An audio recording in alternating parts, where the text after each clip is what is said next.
With the Snyderverse dead and gone, is James Gunn's new Superman a worthy successor, or is he and the DC Cinematic Universe officially dead? Now I want to start off with a controversy that there is about this movie and one of my biggest fears about it going into the movie. Now, the controversy is that there have been these right-wing pundits all leading up to the release of this movie and over the weekend that took something that James Gunn had said leading up to the release and said that because of this, Superman has gone woke and this whole new Superman movie is all a bunch of woke nonsense. Now, Superman cares a lot about people in this movie, and the last time I checked, caring about people is not going woke. So you know what? Superman has not gone woke in this movie. Now, most of these jackwagons had never even seen the movie. They just wanted to assume what this movie was going to be about because of something that somebody said. If you are somebody on the right who has listened to any of these idiots, you know what I want you to do? Go and watch this movie. I think that you're going to be pleasantly surprised by what you see, and you're going to find out that this movie is not what they had said that it was going to be. Which leads me into the thing that I was most worried about going into this movie, and I was so worried that this was just going to be James Gunn doing Guardians of the Galaxy in the form of Superman.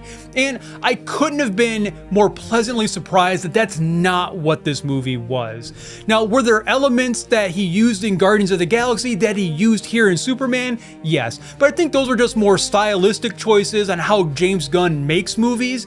Now, this movie was a bit more lighthearted, it was a bit more funny, but it wasn't to the scale that it was in Guardians. I think this movie is going to fall somewhere in between where the MCU is and the old DC Snyderverse in the tone.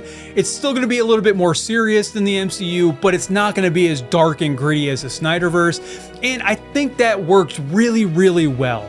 And one of the biggest things that he does so well in this movie is integrating a lot less known characters. He did the same thing in Guardians. He took a bunch of people in the Guardians of the Galaxy that most people hadn't heard of and then made them into a household name. And he's kind of done the same thing here.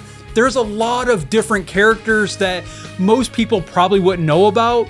Now, we have a Green Lantern, but it's a Green Lantern that people don't know about. They have Mr. Terrific, which unless you watched the Arrowverse, I don't know how many people know of Mr. Terrific.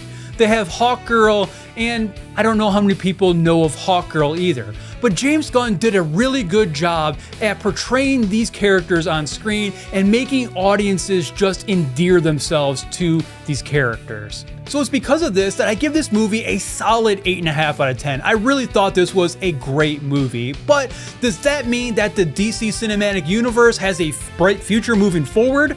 Well, I think it does. I think the future can be bright. Now, that can change at the drop of a hat with a bad movie. So James Gunn has to keep the ball moving forward. He has to keep being on point with these movies if he wants this new DC universe to take off. And I think it has a great chance to do that. If you enjoyed today's video, make sure to like and subscribe and check out my review of the new Jurassic World Rebirth right here.